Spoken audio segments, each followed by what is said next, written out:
Hello, I'm Jean-Michel Grosjeu and I'm glad to welcome you in the last video in my series about Magic Realm, the timeless masterpiece from Richard Hamblen, published by the Avalon Hill Game Company. And after hours of rules and examples, after 6 instructional videos, you can say now that you know how to play this game. The 7th video you are watching is what we could call the icing on the cake. The few last information you can need to enjoy the Magic Realm at its best. So today we will talk about game setup, then I will introduce every single character in the game so you can choose the one who suits your taste, and finally we will take a look at some optional rules that can improve or balance your game experience. Okay, let's start with game setup and of course the main tool for setting up the game, the setup card. You know it, this is the backbone of the Magic Realm, where all monsters, all native fighters, all treasures and all spells are located. This is also some kind of world AI that will decide with its monster roll what will happen day after day. So, on your game table, first you sort all the game's tokens. Monsters, native fighters with their horses, and items, including horses on round tokens. Monsters and natives are light side up. There's a box for every monster, for every group of natives with their horses, if any, and all items and characters' horses go to native factions boxes. You just have to follow what is written or drawn on the setup card. And I recommend you to put right now Dragon's Heads and Giant's Clubs tokens on their respective monsters, this in order not to forget them during the game. Fine, next you sort the treasure cards in 3 stacks. There are 74 treasures in the game. In the first stack you shuffle the 6 treasures within treasure. In the second stack the 23 large treasures, those with a golden dot. And finally, you shuffle the remaining 45 small treasures. From now on, you should pay attention because mistakes become possible and a mistake during setup can ruin your game. First, you must fill the treasure within treasure section of the setup card. These treasures within treasure contain some large treasures, 5 large treasures. They are randomly drawn from the large treasures deck.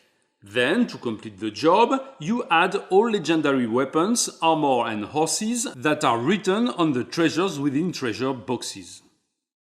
Fine, and now that it is done, you shuffle the 6 treasure within treasure cards with the large treasures. Now you have a deck of 24 large treasures, 6 of which are treasures within treasures. So during the game, each time a character finds a large treasure, there is 1 chance out of 4 that he finds a treasure within treasure instead. Now you fill the 8 treasure locations. Treasure locations are the places where most of the game treasures are. Each treasure location box shows what treasures you put in it. First, you put the small treasures from the small treasures deck. Then the large treasures on top of the stack. If you remember, treasures on top are harder to find, so large treasures are harder to find than small treasures. You do the same for all the 8 treasure locations. In the end, the large treasures deck should be empty. All large treasures can be found within these 8 treasure locations. There is no large treasure anywhere else. Fine, there are still 21 small treasures. Every native faction has 2 small treasures that characters can simply buy from them with a trade activity. The 3 last small treasures go to the Scholar Visitor. And that's it, now you should have no treasure card left. Next, it's time to deal with spell cards. There are 47 spell cards in the game, distributed into 8 decks, 1 for each type of spell. Types are Roman numerals. You shuffle each deck separately and then you deal spells that are written on treasures locations, the altar, the shrine and the statue. Each time the highest numbered spells are on top of the stack, and that means, if you remember video number 5, that lowest numbered spells are more difficult to learn. After that, you put spells as required into spellbooks. Always the highest numbered spells on top. And I recommend you not to fill the artifact boxes now, because that would let some spell decks empty and you could do mistakes. It is always better to have at least one spell card in each deck until the very last moment. So now you fill the visitors' boxes, 2 spells per visitor as written on the boxes themselves. And finally, 1 spell of each type on each artifact box from 1 to 8. And as you see, 6 spells are not distributed to the setup card. These 6 spell cards are removed from the game. Beware, characters can learn these spells as their starting spells because they choose these starting spells not from the spell cards but from the spell list. These 6 spell cards that are out of the game are just spells that cannot be found and learned during the game. These cards are kept secret, so players cannot know what spells they can actually find in the Magic realm. And that's it. The setup card is ready for the game, only the bottom line is empty, player will fill it at the end of the setup process. To this point you got the rules to fill the setup card, now let's build the game board. First you shuffle the 20 hexagonal tiles and you deal them to the players. Let's suppose it is a 3-player game, so 2 players will get 7 tiles and 1 will get only 6 tiles. That's okay. Then, the first player is the one who got the borderland tile. Other players follow in clockwise order. The first player put the borderland tile in the middle of the table, green side up. During setup, all tiles are placed green side up. Then, player 2 chooses a tile and put it adjacent to the borderland. She pivots it as she sees fit. Still, she must follow some rules. First, if the tile has 6 clearings, so if it is a mountain or cave tile, all these 6 clearings must be linked to the borderland, even through a hidden path or secret passage, like in this example. There is no such limitation for 3 or 4 clearing tiles, that is, woods or valley tiles. Beginning with the third player and until all tiles are placed, every new tile must be adjacent to at least 2 tiles already on the table. So, in our example, player 3 must put his tile here or here. 2 possible locations only. Note that 1 clearing in this new tile is not connected to the borderland, but it is okay because this is not a 6 clearing tile. And then, players go on like that, 1 tile each, following these simple rules. Beware, this last tile is not correct because even if it is not a 6 clearing tile, he must still have at least 1 clearing connected to the borderland. And so on. I let you check if this map is correct. You should be very cautious during this part of the setup process, first because it is very easy to make a mistake, and second, mostly because this will be the world where you will struggle to find treasures while avoiding monsters. Thus, the routes you trace now, the zones you define, will totally shape your following 5 or 6 hours of playing time. Okay, that being said, at some point one player will take his turn without any tile left in his hand. In our example, this is player 3. This player must now choose his character. He freely chooses from the 16 character cards. He takes the card he wants, he flips it, he gets all his character's cheats, 12 cheats, move, fight, magic and special cheats if any.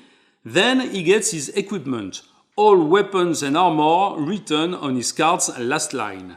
The White Knight gets a greatsword and full armor and nothing of what is written above, only the last line. And because all items in the game are already on the setup card, he takes them from the setup card. Here, the White Knight has no choice because greatswords and full armor suits are only available from the order at the chapel. For other characters' equipment, there is an actual choice. The Amazon, for example, gets, among other things, a helmet at start. She can take it from the company, the patrol, the soldiers or the guard, and she chooses the company because this native faction is unfriendly and she prefers to empty the stock of a faction with which in any case she will not be able to trade. Now the White Knight player gets his personal pad and immediately writes his starting wealth of 10 gold coins. And if the character knows some spells at start, he can choose them now. The White Knight knows one Type 1 spell, so he takes the description of all Type 1 spells in the game rules annex. And he freely chooses one of them. He writes his choice on his personal spell list. The White Knight will be able to cast the Make All spell at will during the game, assuming he gets some white color, of course. Characters with magic cheat can also decide now to begin the game with some of these cheats flipped as color cheats. And finally, the White Knight takes a secret goal sheet where it distributes 5 gold points in the first column. This is secret, and this will be the roadmap to his strategy during the game. Finally, he writes down also the dwelling where he will start. Dwellings where a character can start can be found in the official rules annex. The White Knight can start at the inn or at the chapel. Here, for example, he chooses to start at the chapel. And that's it. Now the other players do the same in clockwise order, each one choosing her character, her goals and her starting dwelling. And after that, we are back to player 3, and so he will be the first to move the next job forward, setting up the visitors' mission and campaigns. 6 special cheats to distribute between the 7 boxes on the last line of the setup card.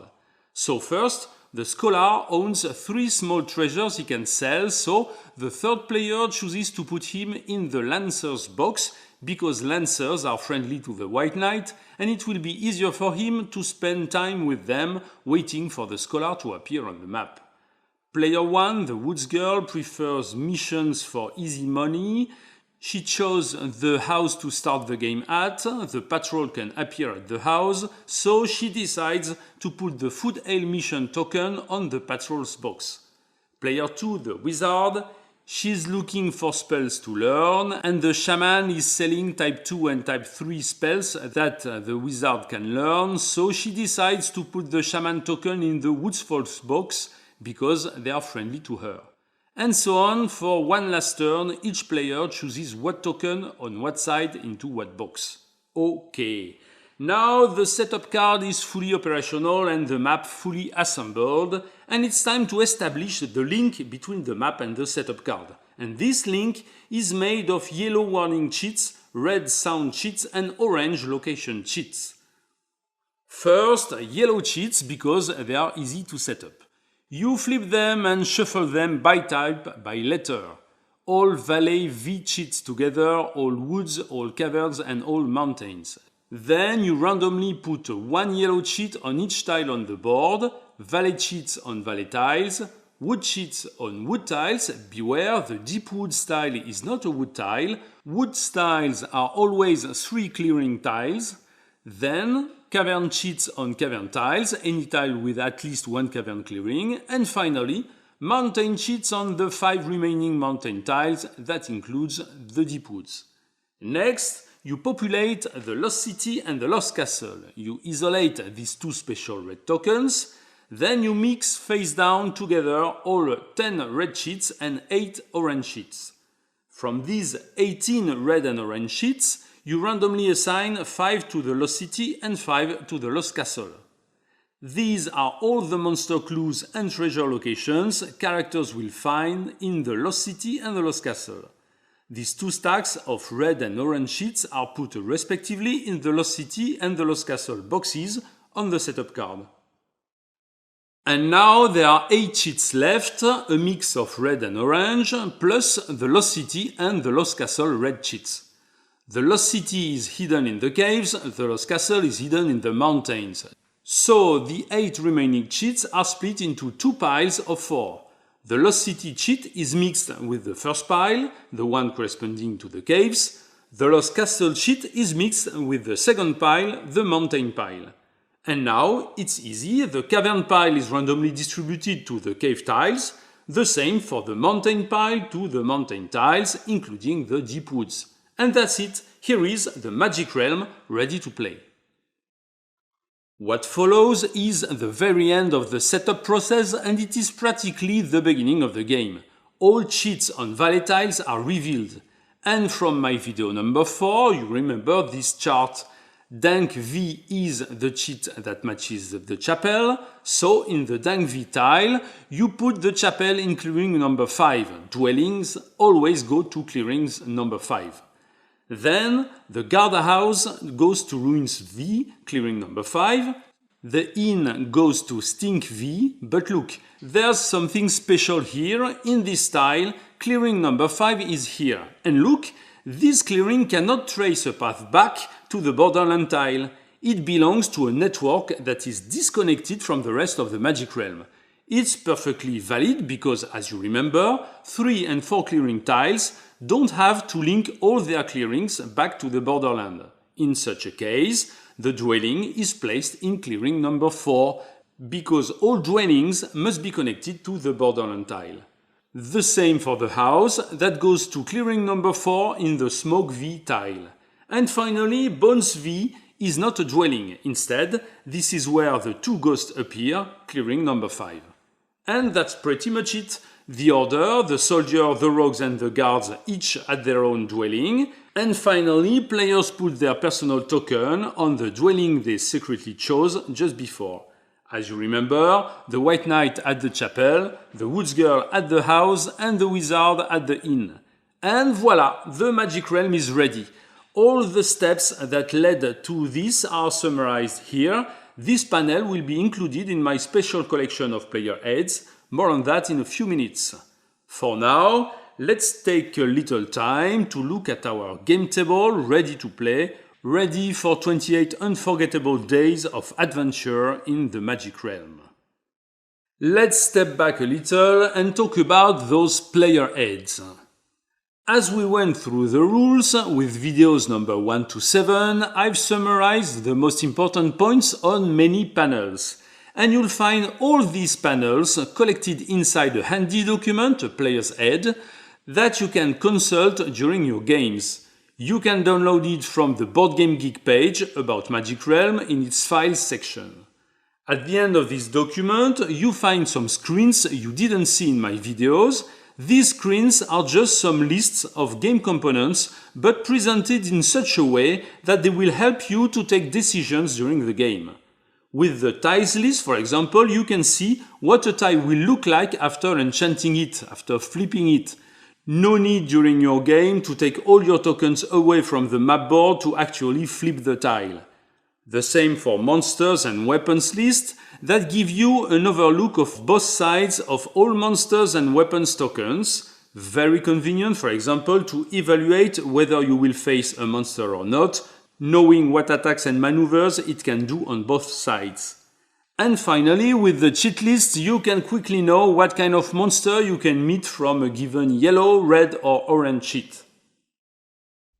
Et voila! With all these goodies at hand, you're ready to go your own way, but at the beginning of your game, you'll face a tough decision for which I can still help.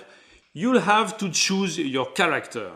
So as quickly as possible, I'm going to introduce you to all characters in the game, hoping that you'll find the one that best fits your expectations. The White Knight, a straightforward character. With his great sword and some tremendous fight cheats, he can kill all monsters in the game. But he's quite slow in defense, his best move cheat being of speed 5. With a heavy vulnerability and a full armor suit, he can withstand some hits and won't be killed outright, but with a lot of fatigue stars, the greatest risk for him is the accumulation of fatigue and wounds. In other words, he is not so afraid of big monsters, but he can be overwhelmed by a group of goblins or bats. Thanks to his health ability, he can rest faster than other characters. With a tremendous move cheat, he is one of the only 3 characters in the game able to carry tremendous loads. And he can open the Vault Gate and the Crypt of the Night without the lost keys. He can do magic with a single type 1 spell, The best choice seems to be make all to rest and heal his wounds in the blink of an eye. He needs a white collar to do so and can freely get it from the chapel. But one of his greatest advantages is to have the Order as his allies. Moreover, he can start the game at the chapel, and that means he can try to hire them as soon as his first day in the magic realm. His honor advantage gives him a 1 chance out of 4 to pass his higher roll and get a knight to escort him. The dwarf is the next sturdy man in the game, and from a physical point of view, he is even better than the white knight. With his great axe and some tremendous fight cheats, he can kill any monster in the game. His vulnerability is heavy, and he has a helmet not as good as the white knight's full armor, but the dwarf's secret weapon is his duck cheat. In battle, he can play this cheat as a maneuver, but only in the duck maneuver box. He cannot use it as a move cheat to flee, for example. Only as a duck maneuver. But with his helmet protecting the duck maneuver's direction, this makes a very powerful combination, as only 2 monsters in the game are quick enough to undercut him. The dwarf can carry tremendous loads, and he can open the vault and the crypt of the night, and his cave knowledge gives him a huge advantage in caves. With only 1 die on the search table, he could spend all his game in caves, locating and looting treasures faster than anybody. Note also that he has a bonus rest that is not written on his character card. Okay, all this would make the dwarf the perfect character, but he has short legs. And so he can plan only 2 activities per day, even out of caves. For some players, it's a no-go because it means playing half as much as other characters. But if you stay all day long in the depths of some caves, it makes no difference, isn't it? Just don't forget that at some point you will have to go out, for example, in order to sell your treasures to the nearest dwelling. And the last member of the fighters trio, the Berserker. Very close to his friends, with the same tremendous damages, heavy vulnerability, able to move tremendous loads. Like the White Knight, he fatigues a lot, but can rest faster thanks to his robust advantage. With only a helmet and no duck cheat to get advantage of it, he is the less armored of the 3, but he can turn Berserk. This is a special cheat that raises vulnerability to tremendous until the end of the day. In battle, this cheat can be played during the encounter phase, but its speed of 4 makes it useless against any monster with a speed of 4 or less, that is, almost all monsters in the game. Luckily, he can alert the cheat during the day. With an alert activity, he activates his Berserk cheat and gets a tremendous vulnerability until midnight. And this is very powerful, making him almost invulnerable to all monsters but the red-sided tremendous ones. With 2 fatigue asterisks, the Berserk cheat costs 3 activities to use, 1 alert and 2 rest, but with a good timing it is a strong advantage. And finally, perhaps the best asset of the Berserker is his link with the rogues. Like the White Knight with the Order, the Berserker starts the game at the inn, the place where lives his friends, the rogues. And the rogues can be hired individually for very low wages, a good opportunity to build a small army very soon in the game. Okay, this was the 3 heavy fighters. Now let's go down a little and meet some more moderate people, still warriors but who don't rely only on their sheer strength. Let's begin with the Black Knight. After hanging out with the 3 other fighters, this one can seem much less impressive despite his heavy black armor.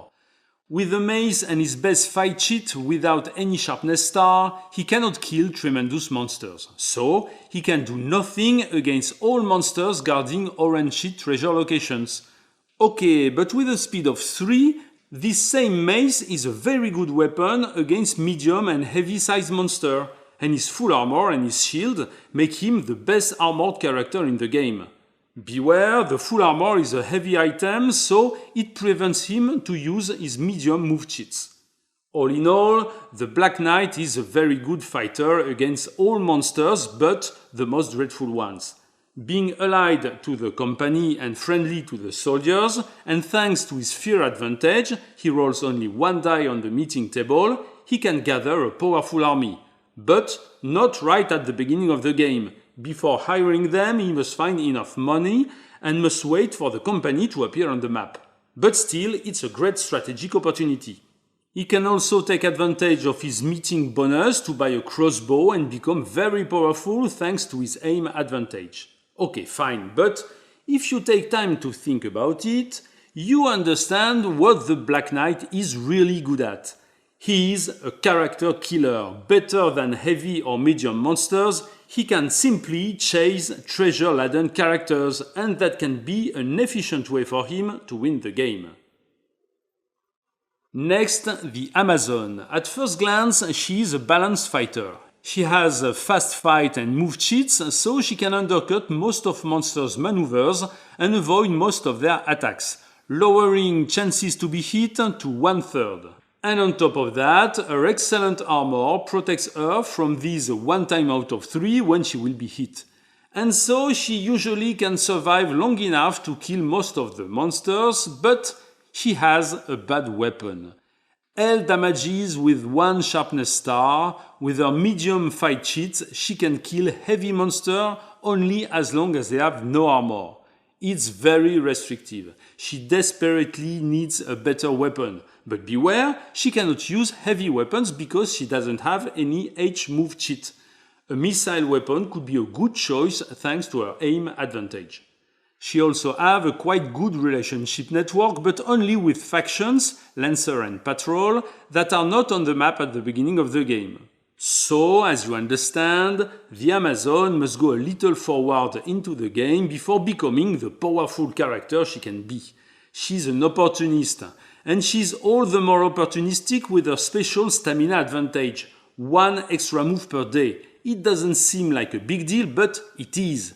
Thanks to this extra move, she can run where a new treasure location is found, she can move quickly through cave networks, she can move 2 mountain clearings and hide altogether. Very powerful. And within a group of adventurers, she can give this advantage to all characters following her. So, a good idea is to form a group and wait for the time when she will have the powerful weapon or hirelings she deserves.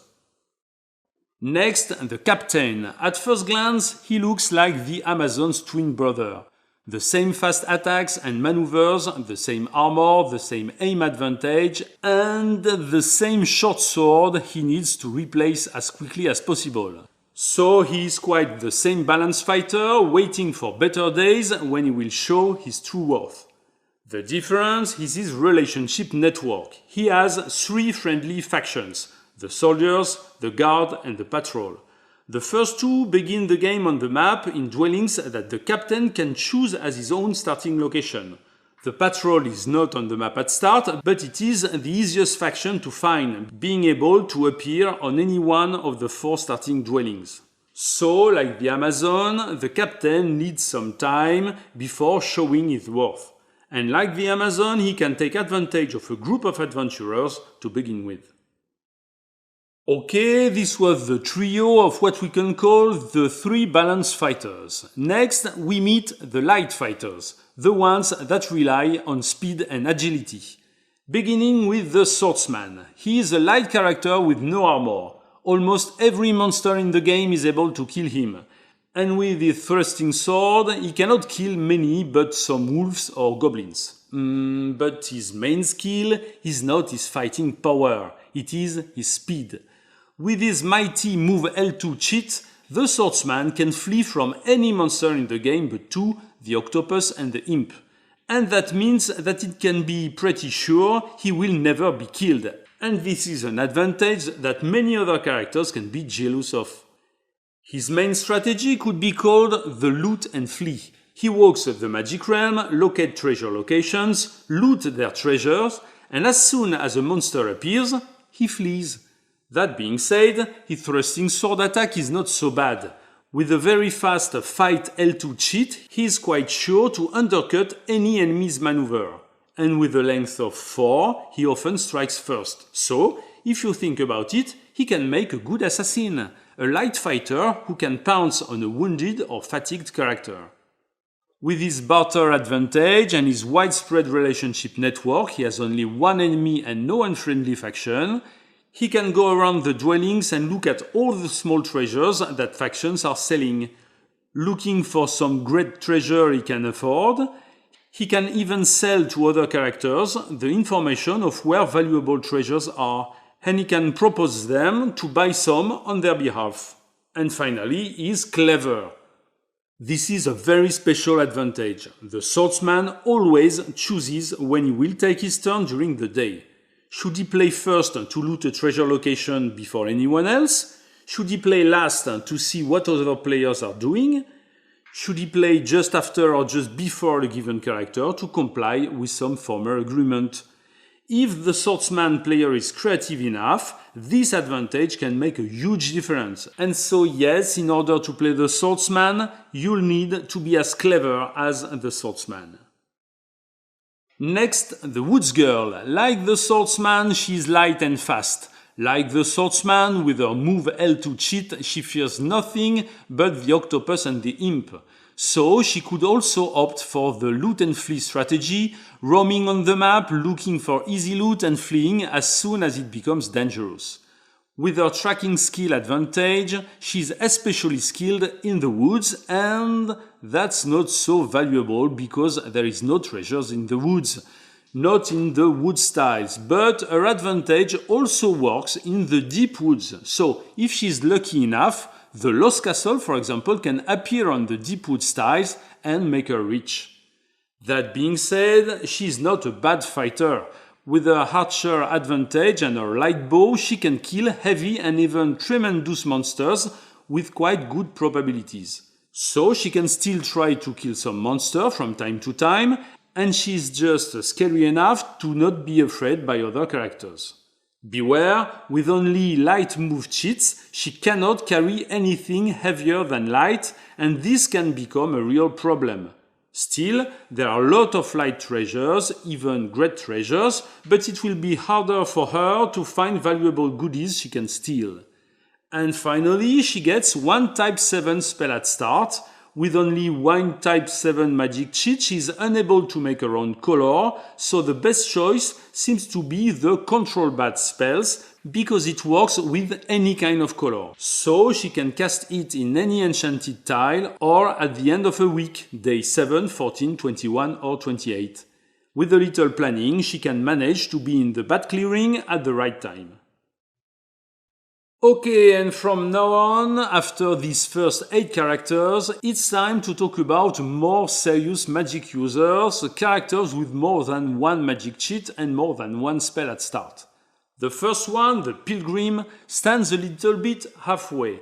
As you will see, he is not an impressive spellcaster and, if needed, he can still fight with concrete weapons, halfway between the magical and the real world.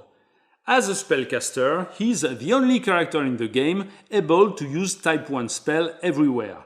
As you remember, the White Knight can also, but with 2 type 1 magic cheat, the Pilgrim can enchant a white color cheat, bring it in his pocket and cast his white spell anywhere. And he starts with 1 spell, so which one? Peace is very powerful, but only against 1 monster.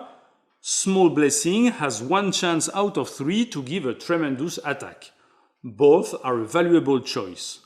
On top of that, with his Heavenly Protection advantage, he can get no harm from demons and imp. So, he can just look for the altar, the shrine and the statue and loot them without any risk. And if he takes the Peace spell at start, he can do the same with other monsters as long as they are alone. This is the peace way of the Pilgrim.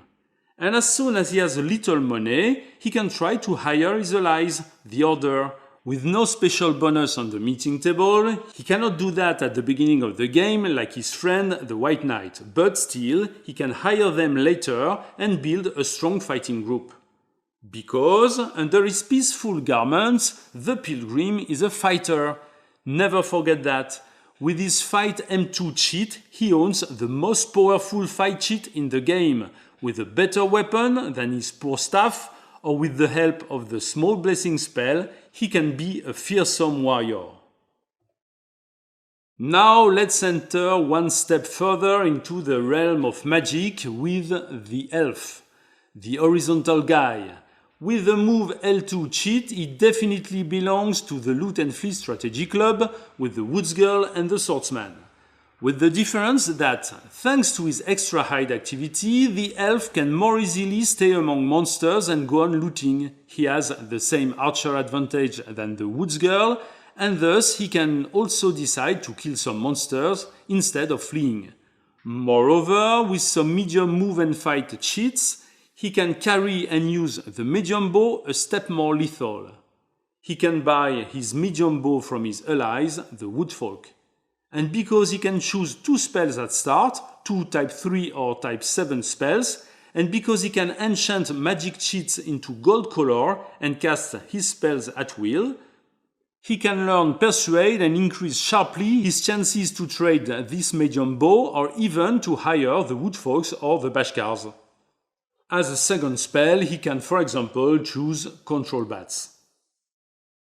And now the Druid, our first true spellcaster. With no weapon and no armor, he has nothing to fight a physical battle, nothing but the default dagger. With only light move cheats, he cannot carry medium loads. With only light fight cheats, he cannot handle any medium weapon. The Druid is not fit for the physical world. Still, he is very fast and can flee from any monster but the fastest ones. Better than that, with his concealment advantage, he can hide easily, and with peace with nature, he can even avoid monsters, making them stay on the setup card. And that's very powerful. Where the Druid ends his day, yellow and red cheats don't move or summon any monster. So, his strategy is to walk through the countryside and to loot treasures without even disturbing the monsters that should guard them. Fine, but as you'll understand, this works only if there is no other character to make monsters appear and move. This works only if the Druid is alone. And he is also a spellcaster, of course, and an efficient one with speed 2 magic cheats, fast enough to be cast without being alerted. At start, he can choose Prophecy. With this spell, he can play his next day without planning his activities at birdsong. So, even if some monsters do appear, he can decide his activities knowing the monster role and the monster's locations. Prophecy is a purple spell, but the Druid can enchant tiles, and most of the treasure location tiles are purple. As a second spell, he can choose Guide Spider and Octopus, which makes the octopus harmless, almost the only monster that were still dangerous for him. Next, the Magician. What a strange character. He is the most flexible magic user because he has one magic cheat of every existing type, every type but type 1. That means he is the magic user who is able to cast the most spells in the game. But, in return, he has a problem. Because he has only one magic cheat of each type, he cannot enchant a color cheat and cast a spell of the corresponding type. So, he cannot by himself cast, for example, a type 2 grey spell or a type 4 purple spell. And that also means that he cannot enchant a tile because he will never have a magic cheat and the corresponding color cheat at the same time. But still, he can cast all the spells whose color doesn't correspond to the type. And there are 21 such spells in the game, enough to make the Magician the spellcaster with the most available spells. With his knowledge advantage and with his collection of magic cheats of all types, he can easily learn all spells he will find in the magic realm, all spells but type 1. The usable spell victory condition is a must for him, and in a game with a lot of magic users who enchant tiles and bring free color to the magic realm, the Magician is even more powerful. With his magical paraphernalia advantage, he gets one extra alert phase per turn, so he can always keep a 0 speed spell ready to be cast. Nobody can surprise the Magician. He gets 3 spells at start, And possibilities are numerous among the 21 spells without type color matching. Transform, World Fades, Deal with Goblins, Guide Spider or Octopus, Remedy, up to you to build your magician to your liking. Next, the Wizard. The Wizard is the Gandalf-looking guy that everyone would like to play. But beware, at least at the beginning of the game, he is not as powerful as Gandalf. Still, he is some kind of classical magic user, knowing all the basic types of magic 2, 3 and 4. He has only one type 3 cheat, so he cannot enchant gold cheat and cast type 3 spells at the same time, but he can enchant tiles and get gold color from enchanted tiles. With his lore advantage and his 3 very common magic types, he is quite good at learning spells. At least at the beginning of the game, he should better join a group of characters. He can be very useful to others, knowing all secret passages and hidden paths in the game, and that is very precious to pass through locked tiles like the Borderland or the Cavern. He can also find friends among native factions thanks to a good relationship network, especially with the soldiers and the guard who occupy the house and the guardhouse where the wizard can start the game. The wizard knows 2 spells at start. Fiery Blast is a good choice to handle bad encounters, and perhaps Hurricane Winds to get rid of monsters in mountain tiles. And now it's time to introduce the Sorcerer, my own personal favorite. First for his splendid white robe, but also because with type 4 and type 6 spells, let's say he's the attack and nasty spells specialist. He has no weapon, no armor, and only 2 move and 1 fight cheats. And that means that all other cheats are magic cheats, 9 magic cheats, enough to carry a lot of purple color cheats ready to fuel his deadly spells. Like many other spellcasters, thanks to his lore advantage, he is very good at learning new spells and could take usable spells as one of his victory conditions. With his aura of power advantage, he can quickly rebuild his color cheats reserve, but better than that, he is very good at enchanting tiles, twisting the path network and transforming the map into a purple extravaganza, purple being the main color of 6 clearing treasure-laden tiles. As starting spells, he can choose Fiery Blast, Hurricane Winds, Melt into Mist, or Transform with, of course, the Dissolve spell to get some control over these permanent spells. If you play the Sorcerer, your initial choice of 3 spells will shape your whole strategy. There are now 2 characters left, the 2 masters of black magic, Mrs. and Mr. Demonic, the Witch and the Witch King. They are related, but in fact very different. The Witch is not the old woman she seems to be. She is in fact very fast with the speed 2 magic cheats of type 2 and type 8. That means she can cast her spells without losing any daylight activity to alert her magic cheats. She is not so fast with type 5 magic, but that being said, type 2 and type 8 spells are not efficient attack spells and don't need so much speed. So, the true strength of the witch are her black spells. With Broomstick she can fly. With Absorb Essence she can turn into a monster.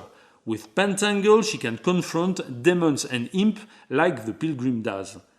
This, combined with her familiar advantage, gives her a very good control over the whole map. This familiar is like a second character. The witch player writes a plan for the familiar every day. It can move, follow and peer.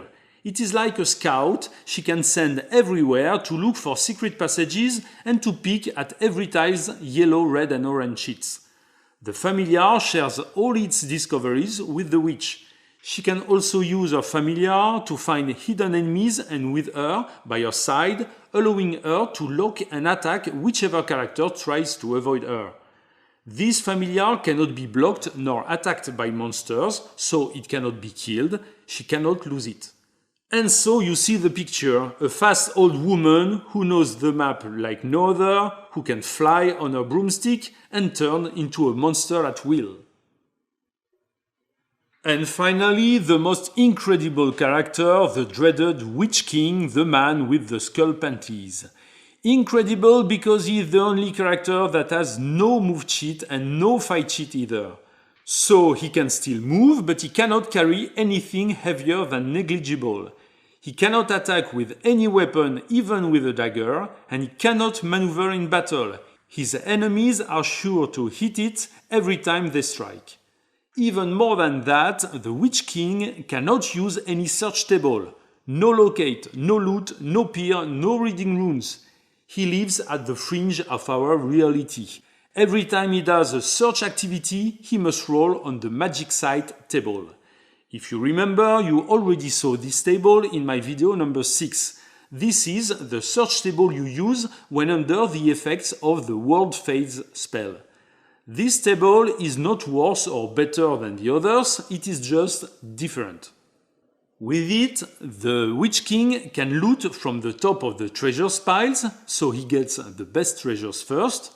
He can learn spells without any risk of being cursed. He can learn spells but not awaken them.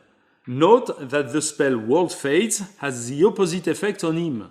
When this spell is cast on the Witch King, he uses the standard search tables instead of the magic site.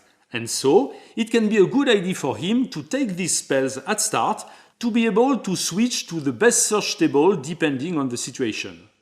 His spells are type 4, 5 and 6, and he can enchant black color cheats, so he is the master of attack and nasty spells, Fiery Blast, Hurricane Winds, Absorbescence or Transform. Beware, don't be dazzled by his power. He is a difficult character to handle, but if you have the guts, why not the Witch King? And voila, the 16 brave adventurers you will have to choose from. I suppose my quick presentation is not enough, but up to you now to dig a little, make up your mind and find your perfect avatar in the world of the Magic Realm. Now, if you read or if you just had a look at the official rules of play, you know that it is not over. There are even more rules at the very end of the booklet, optional rules that were added to the system to improve it, push it a step further or just to adapt it to your taste. I won't detail all the optional rules here, but just a few ones, the ones I use myself when I play a game of Magic Realm. So now we will talk about serious wounds, caching and treachery. And the first one will be very fast because we already saw it in a previous video. I already included it in the regular rules. You remember this panel. When damages against a character are equal to his vulnerability, he is not dead, but seriously wounded instead. He rolls 1 die and this is the number of wounds he suffers. These rules make the game just a little less deadly, but a little less deadly is sometimes enough for you to live a few more days in the Magic Realm. So I highly recommend that you use it. The next rule is caching, that is, allowing characters to hide their belongings inside clearings, let's say in a hole in the ground 5 feet to the left of this large oak with a twisted trunk. Caching adds new rules and it even adds a new activity to the game. So it's not a light addition, but here is why I think it is worth the effort. Let's suppose you are the Amazon. You locate the shrine, you loot it, and you find the golden crown. Awesome! It is worth 50 gold coins and 20 fame if she sells it back to the guard. But the crown is heavy and the Amazon's best move cheat is medium, so she cannot carry it. With the regular rules, she would abandon her crown there, and if she comes back with some hirelings to help her, she would have to loot the abandoned item stack. With only 1 item inside, she would need a double 1 roll to retrieve it. 1 chance out of 36, what a shame, isn't it? The same 1 chance out of 36 that any other character will have if he comes here and loot. The cache rules are made to allow a character to hide her belongings and retrieve them easily later. With the sea activity, the Amazon can create a new cache in the clearing. A cache is a new private treasure location. So she creates a custom cache token, Amazon number 1, on a piece of cardboard and put it on the map in her clearing. And with the same cache activity, she doesn't need to plan 2 cache activities. She can hide a crown in a cache. She puts it aside with a cache token of her own. Because a cache is a treasure location, she writes it on her personal pad and immediately gets its discovery. Of course, she knows where she hid the crown. She can now leave the clearing with peace of mind, and if she comes back later, for example with a hireling able to carry heavy loads, with another C activity, she can freely rearrange belongings between her inventory and her cache. In other words, she can retrieve the crown to her character card. Note that as soon as the cache is empty, it disappears. It doesn't exist anymore. So if you compare to the former abandoned items pile, here the Amazon doesn't need to loot for her own items. It is far easier and it is just fair. Because what about other players? What if the Berserker comes to the clearing where the Amazon hid her crown? And first, note that the Berserker doesn't know what treasure the Amazon hid in her cache.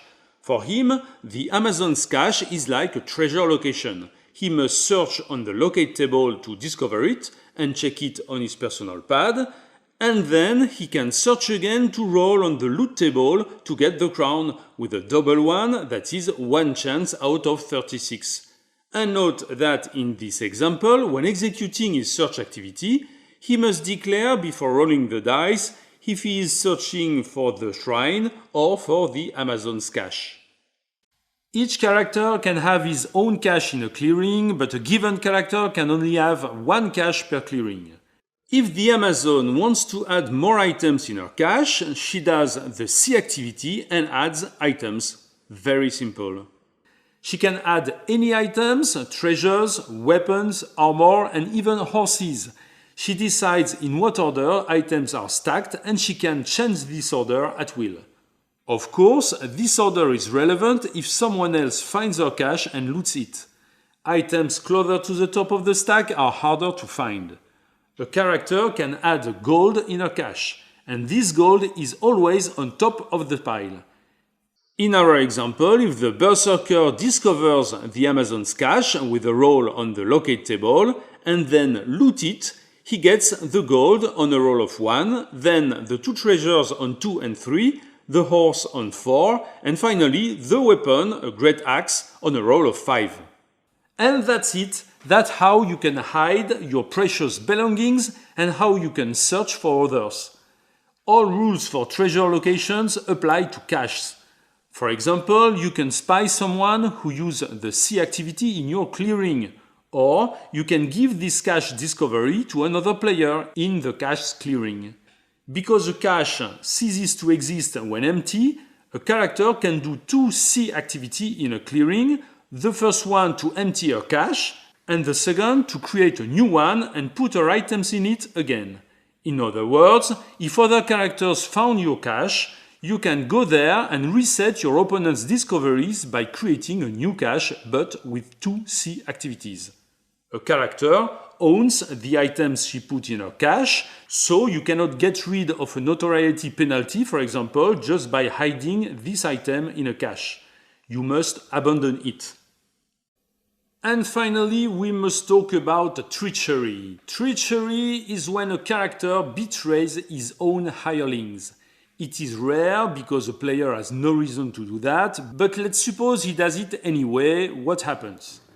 If during a battle a character chooses one of his own hirelings as a target, or if he targets such a hireling with another hireling or a controlled monster, the native faction the hirelings belongs to immediately rebels. These faction's natives are not his hirelings anymore, they become unhired. And not only the ones fighting the battle, but all natives from this faction everywhere on the map. And the player loses the notoriety value of all these native fighters.